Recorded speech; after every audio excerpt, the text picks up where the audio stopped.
warahmatullahi wabarakatuh. Pada video kali ini saya akan membahas mengenai jenis fungsi. Kita mulai dari yang pertama, kita bisa mengelompokkan atau membuat jenis fungsi dengan istilah fungsi genap dan juga ganjil. Suatu fungsi disebut fungsi genap jika memenuhi f dari negatif x itu sama dengan fx. Sebagai akibatnya, apabila suatu fungsi itu ternyata merupakan fungsi genap, fungsi tadi akan memiliki grafik yang simetri terhadap sumbu y. Kemudian suatu fungsi akan disebut fungsi ganjil jika memenuhi kondisi f dari negatif x itu sama dengan negatif dari fx. Sebagai akibatnya, fungsi apabila tergolong sebagai fungsi ganjil akan memiliki grafik yang simetri terhadap titik asal atau 0,0. Sebagai contohnya, kita memiliki fungsi genap yaitu misalkan fx sama dengan harga mutlak x. Fx sama dengan harga mutlak x ini merupakan fungsi genap. Kita bisa periksa bahwa f dari negatif x, karena di sini kita punyanya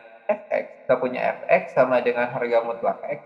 Artinya kalau misalkan kita menginginkan f negatif x, itu artinya mengganti x dengan negatif x pada fungsi fx.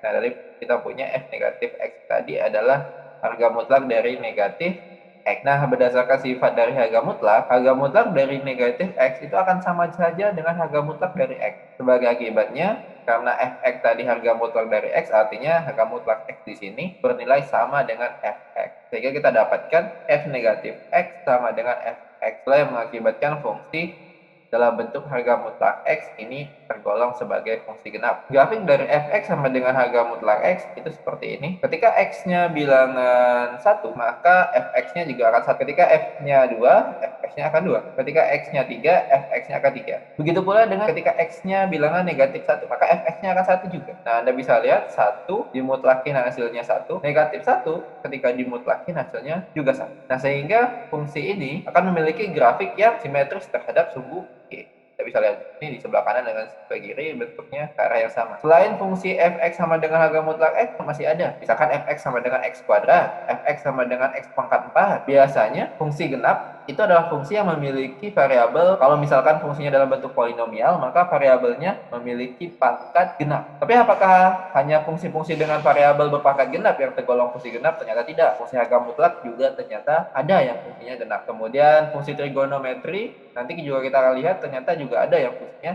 tergolong fungsi genap. Kemudian kita juga punya fungsi ganjil. Nah, contoh fungsi ganjil di sini saya ambil ada fx sama dengan x pangkat 3 dikurang 6x. Nah, kenapa ini tergolong fungsi ganjil? Nah, kita tinggal periksa dengan mensubstitusikan negatif x pada fungsi kita. Nah, ketika kita substitusikan negatif x pada fungsi kita, ini kita peroleh f negatif x itu adalah negatif x pangkat 3 dikurang 6 dikali negatif x, yang mengakibatkan hasilnya adalah negatif x pangkat 3 ditambah 6x, yang mana nilai ini merupakan negatif dari fungsi kita. Ya, Anda bisa melihat bahwa ketika kita mengeluarkan negatif dari fungsi ini, hasilnya adalah negatif dari x pangkat 3 dikurang 6x, yang mana ini berarti fungsi dari f negatif x itu memiliki nilai negatif dari fx. Makanya fungsi x pangkat 3 dikurang 6x ini tergolong sebagai fungsi ganjil. Biasanya fungsi ganjil memiliki ciri-ciri bahwa pangkat dari variabelnya adalah bilangan ganjil. Tentu saja tapi tidak selalu demikian. Tentu masih ada fungsi-fungsi lain yang juga tergolong fungsi ganjil. Satu-satunya cara untuk mengecek apakah suatu fungsi tergolong fungsi genap ataukah fungsi ganjil adalah dengan mensubstitusikan negatif x pada fungsi kita dan memeriksa apakah nilainya tadi sama dengan fungsi awal ataukah bernilai negatif dari fungsi awal ataukah tidak keduanya.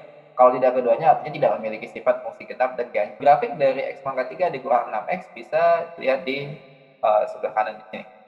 Ya, ini adalah fungsi x pangkat 3 dikurang 6x. Selanjutnya, kita masuk ke jenis fungsi yang lain, yaitu fungsi linear. Fungsi linear adalah fungsi yang pangkat tertinggi dari variabelnya adalah 1. Ya, atau pangkatnya adalah pangkat 1. Akibatnya, fungsi linear akan memiliki grafik berupa garis lurus. Bentuk umum dari fungsi linear adalah fx sama dengan mx ditambah c. Dengan M adalah gradien atau kemiringan dari suatu garis dan C adalah konstanta. Nah, sebagai contoh misalkan kita punya fx sama dengan 2x dikurang 3. Fx sama dengan 2x dikurang 3 ini adalah fungsi linear. Anda bisa periksa sendiri di sini variabel kita tidak memiliki pangkat. Selanjutnya, fungsi fx ini melalui koordinat seperti ini.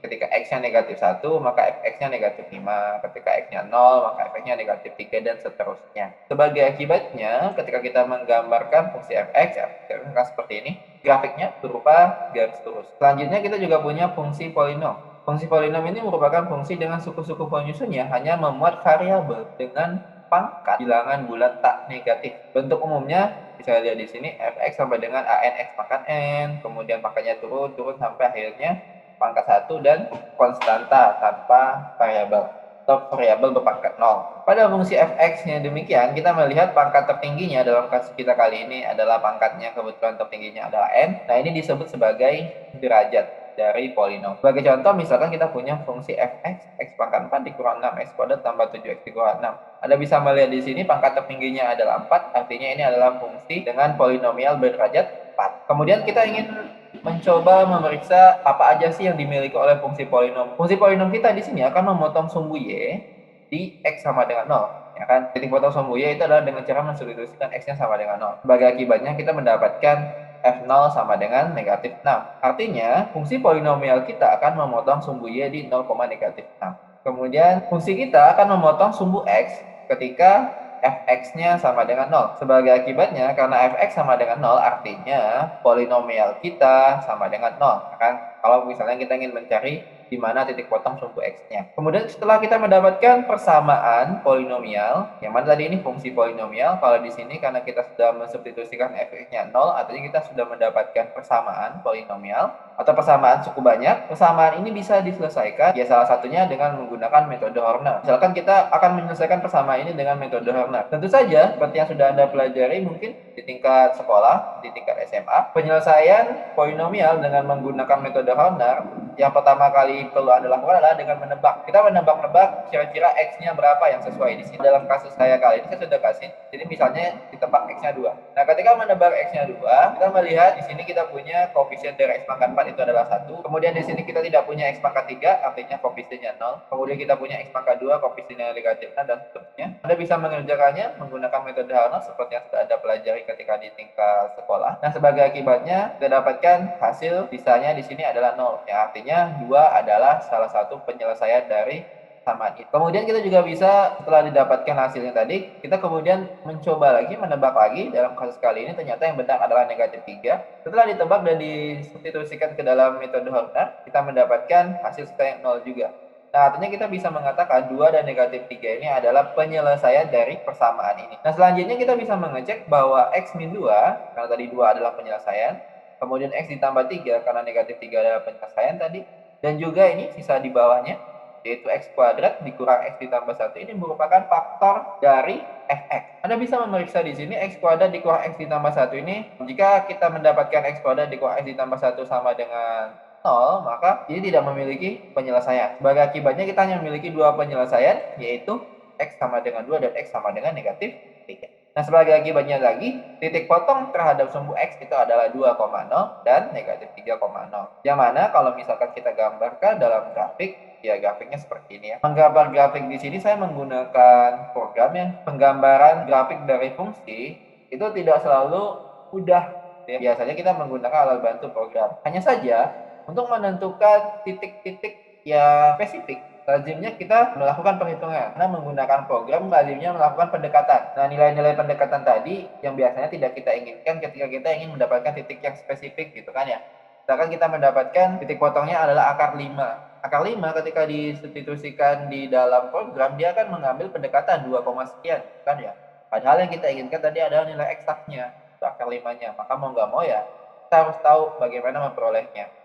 Nah, dalam kasus kali ini Anda bisa melihat di sini titik potong sumbu ya adalah 0, negatif 6, yang mana itu ada di 0, negatif 6, ini titik potong sumbu ya. Kemudian kita juga memiliki titik potong sumbu x, yaitu x sama dengan 2, x sama dengan 2 ada. Kemudian x sama dengan negatif 3 ada. Jadi ini adalah grafik dari x pangkat 4 dikurang 6x kuadrat tambah 7x dikurang 6 dengan ya beberapa titik spesifik yang tadi sudah kita hitung pertama.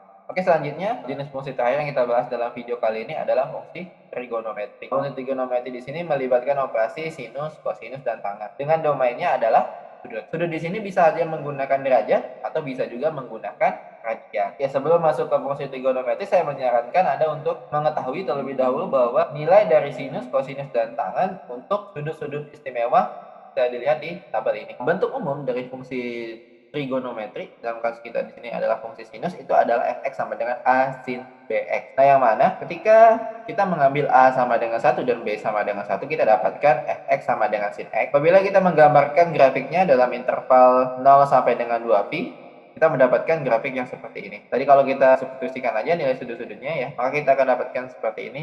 Nah, Anda bisa melihat di sini bahwa fungsi fx sama dengan sin x memiliki satu gunung dan satu lembah. Ya kan? Pada interval 0 sampai dengan 2pi. Nah, bagaimana ketika kita melakukan perubahan terhadap nilai A dan B. Nah, ketika A di sini saya ganti dengan suatu nilai, misalkan saya ganti nilainya dengan nilai 2, maka kita akan memperoleh grafik fungsi seperti ini, yaitu untuk fx sama dengan 2 sin x. Grafiknya sama seperti fungsi fx sama dengan sin x, hanya saja sekarang kita memiliki puncak yang berada di titik 2 dan titik terendahnya atau puncak minimumnya itu ada di negatif 2. Ya, jadi intervalnya dari positif 2 ke negatif 2. Tapi tetap sama, masih satu gunung dan juga satu lembah pada interval yang sama, yaitu 0 sampai dengan 2pi. Nah, bagaimana ketika B-nya yang diubah? Ya, sebagai contoh, misalkan kita mendapatkan fx sama dengan sin 2x. Ternyata ketika kita merubah B-nya, yaitu x menjadi sin 2x, justru kondisinya tidak mengakibatkan ketinggiannya berubah. Ketinggiannya masih sama ya, masih tetap 1 dan negatif 1, sama seperti fx sama dengan sin x. Hanya saja sekarang kita mendapatkan gunung yang lebih banyak. Jadi kita punya 2 gunung dan juga 2 lembah. Ya, atau dengan kata lain tadi yang awalnya pada interval yang harusnya 0 sampai 2pi itu menjadi satu gunung satu lembah, tapi sekarang cukup dari 0 sampai dengan pi saja. Itu dari 0 sampai 180 saja itu udah menjadi satu gunung satu lembah. Kemudian di sebelahnya akan tinggal diulangi sekali lagi. Kalau Anda perhatikan di sini, ketika kita melanjutkan fungsi ini ke kiri ya, Anda akan mendapatkan bahwa kondisi fx sama dengan a sin bx itu merupakan fungsi ganjil. Nah, Anda bisa melihat sendiri kan ya. Ketika ini saya lanjutkan ke kiri, maka ini akan turun ke bawah ya. Nah, Anda bisa melihat bahwa itu simetris terhadap titik asal. Selanjutnya ketika kita berhadapan dengan bentuk umum dari fungsi kosinus, yaitu fx sama dengan a cos bx, ya teknik menggambarnya masih sama ya. Misalkan kita mengambil a dan b-nya ini adalah 1, maka kita mendapatkan bentuk fx sama dengan cos x, yang mana grafiknya akan berbentuk seperti ini. Nah, yang mana Anda perhatikan di sini ada sumbu ya. Ketika grafik fungsi sinus ini saya lanjutkan ke kiri, Anda bisa membayangkan sendiri bahwa ketika saya lanjutkan ke kiri, maka fungsi ini akan simetris terhadap sumbu y. Dengan kata lain, fungsi fx sama dengan a cos bx ini adalah fungsi genap. Nah, namun saya tidak melanjutkan contohnya untuk a sama dengan sekian, b sama dengan sekian, ya Anda bisa pelajari sendiri. Nah, selanjutnya adalah bagaimana ketika kita berhadapan dengan fungsi tangan. Fungsi tangan sama aja ya. Nah, hanya saja pada kondisi fungsi tangan itu akan berbentuk seperti ini, yang mana fungsi ini memiliki nilai fungsinya mendekati, apabila nilai x-nya menuju ke 90 derajat, maka nilai fungsinya apabila didekati dari kiri ini akan terus naik hingga menuju ke tak terhingga. Sebaliknya, apabila didekati 90 derajatnya dari kanan, dari 180 turun, ini akan menuju ke negatif tak terhingga.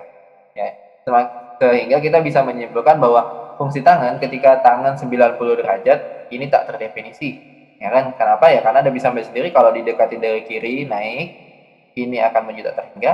Kemudian didekati dari kanan, oh ternyata menuju ke negatif tak terhingga. Oke, baik, Assalamualaikum warahmatullahi wabarakatuh.